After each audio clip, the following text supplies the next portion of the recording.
Today we will be talking about music fundamentals, music reading, or the written language of music. Some of you listening may have taken music lessons, so this may be very easy for you, but some of you may not have. I'll never forget when I was young and singing in a youth choir. I had taken a lot of music and one day turned to one of my friends standing by me and told him that he was singing the wrong note. I tried to show him which note we were supposed to be singing. Well, he looked back at me and said, "Hey, those are nothing but golf clubs to me." And then I realized what I thought was so easy was truly nothing more than golf clubs to many. My goal in teaching this is to turn what may seem like golf clubs to notes of music that make sense and which you can understand. With the audio MP3 files that you will be listening to, I will be providing PDF files that will contain examples that you can look at as I am talking. Take notes and study this material so that you can use it when you are tested. I will mention the example numbers as I am speaking for you to follow along. The first example is that of the hymn, Holy, Holy, Holy. I hope to show a step at a time the different components that make up the music that you see on the page. And there is nothing like singing a hymn from the hymn book and actually holding the book in your hands. As you learn about music, you can learn to sing the parts, and seeing the text laid out on the page offers opportunities for careful contemplation of the meaning. I have also provided a link so that you can either click on or cut and paste to hear a beautiful arrangement of this great hymn, Holy, Holy, Holy. In example 2, you will see a simple graphic that I created of the piano keyboard. Notice on the piano that we see two different colors of notes, black and white. The black notes are grouped in units of 2 black notes and 3 black notes. This helps us to know where the notes are, which I'll explain later. Listen to the 2 black notes. And then here are some of the groups of 3. Very beautiful, isn't it? And then on the piano, as we play the notes up and to the right, you will hear that the pitches go higher.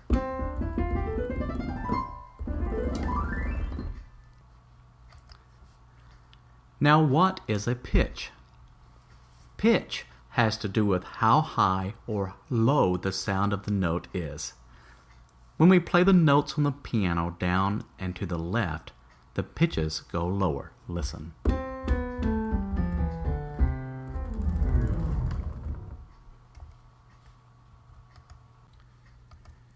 Now, in example 3, you're going to see the musical alphabet and the letters in the musical alphabet laid on top of the keyboard.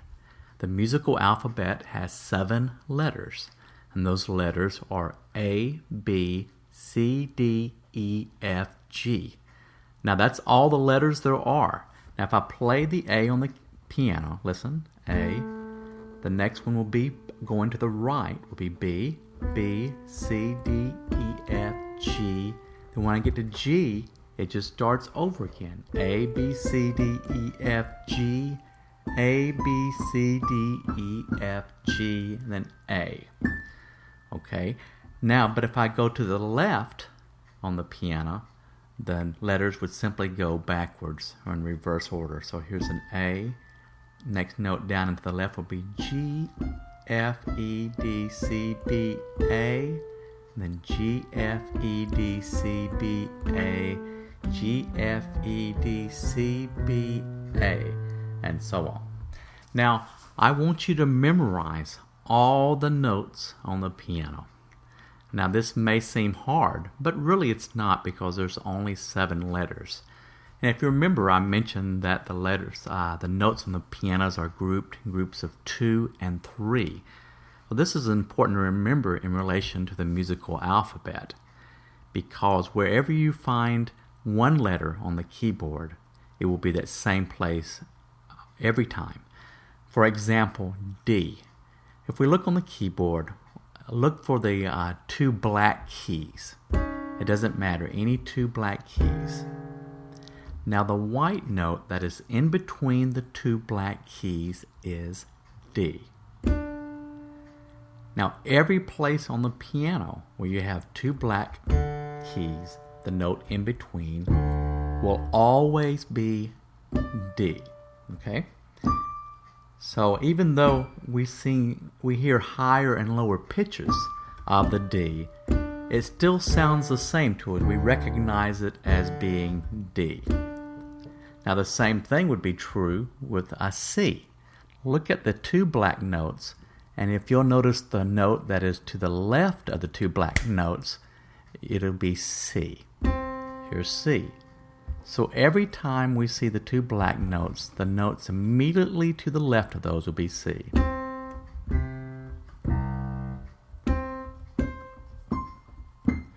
So you can remember each of these notes while learning them, the A, B, C, D, E, F, G.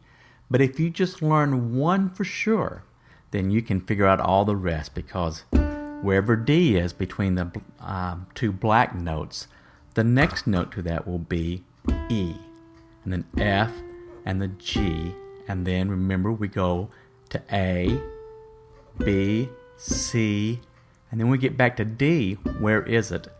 It's in between the two black notes. So even if you couldn't immediately remember all 7 of the keys, you can remember one of them. You can count forwards to the right or down and to the left and find the notes of the other ones. Now that we've looked at the piano keyboard, the musical alphabet, and music pitches, both high and low, we're going to talk about how music is written so that we know which note to play or sing for a particular pitch or sound. In example 4, I've created and shown a grand staff. A staff is the 5 lines and 4 spaces that we write the notes of music on. A note can either be written on a line or in between 2 lines, which we call the space. Now on this one, we're showing the grand staff. The grand staff has 2 staffs that are joined together, and the top one, we see it there right on the left side there, the treble clef. The treble clef is a clef that is used for more of the high notes and high pitches, and if you look at it, it looks sort of like a funny looking S, and it has a little circle swirl there that goes around the G that is above middle C. Below it we see the bass clef, and this is used for on the staff for lower pitched instruments, usually the men's voices, and for lower notes. And if you look at it, the way I usually describe it is it looks like a backward C, and it has 2 dots beside it that go around the note of F.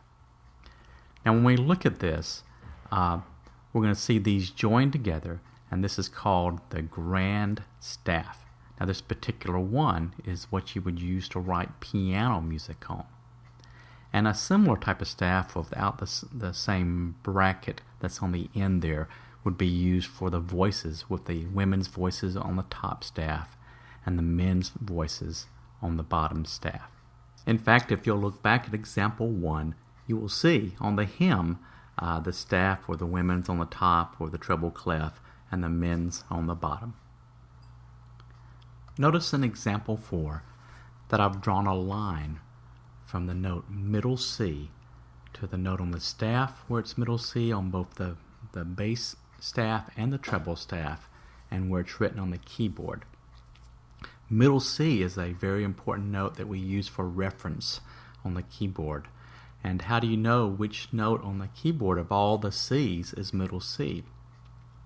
Well, if you were sitting at a piano and you looked at the 2 black keys with the white key to the left of those, which is C, middle C would be the one that would be the most closely placed under the name of the piano that is in the center of the piano. It's middle C. Alright, So find a piano and see if you can find middle C. Just look for the name of the piano that's on the keyboard. Look for the two black notes, and the white note that is to the left of those is middle C. Notice also that middle C, the note as it's written on the staff, is actually below the staff, and you'll see that it's on what we call a ledger line. A ledger line is like an extension of the lines and spaces that we see on the staff, but instead of drawing a line all the way across, it's just a short little line so that you can keep your place. Now notice on each of these notes that if a note is on the line, let's say if we had the D, it's on right below the bottom line on the treble clef staff. The next note above that on the line would be E. All right. The next space would then be F. The next line would be G. And remember, on the musical alphabet, when we get to G, we start over with A. So the second space on the treble clef staff would be A. Now, if you'll look at the example below, I think that's example 5, you'll see that I've taken all of these notes that are on the staff and with the keyboard, and I've drawn arrows so that you can see how each of these corresponds. But notice that once again, as I mentioned, like the D, every time we see the two black notes, we see D is the note that is in between those. It's the same as for any of those. For instance, look at the note A. How would we describe where that's at? Well, we would see that there's 3 black notes, and A is in between the second and the third of the 3 black notes. So any place on the piano where you see 3 black notes, if you go to the second and third black notes and play the note in between, that note would be A. Okay, so in this little section here, we've talked about the staff, which is the 5 lines and 4 spaces. We've looked at the treble clef, which is for the higher notes, like for the ladies' parts or for a flute or a trumpet on the higher section. We've looked at the bass clef staff. The bass clef, we use that for men's parts, or maybe things like trombones or tubas or bass clarinets. And then I've drawn lines so that you can see how each of these correspond from the notes on the staff until the notes on the keyboard. All right, we're going to close out this section of this MP3, and then the next one will be looking at some new things as relates to notes and music reading.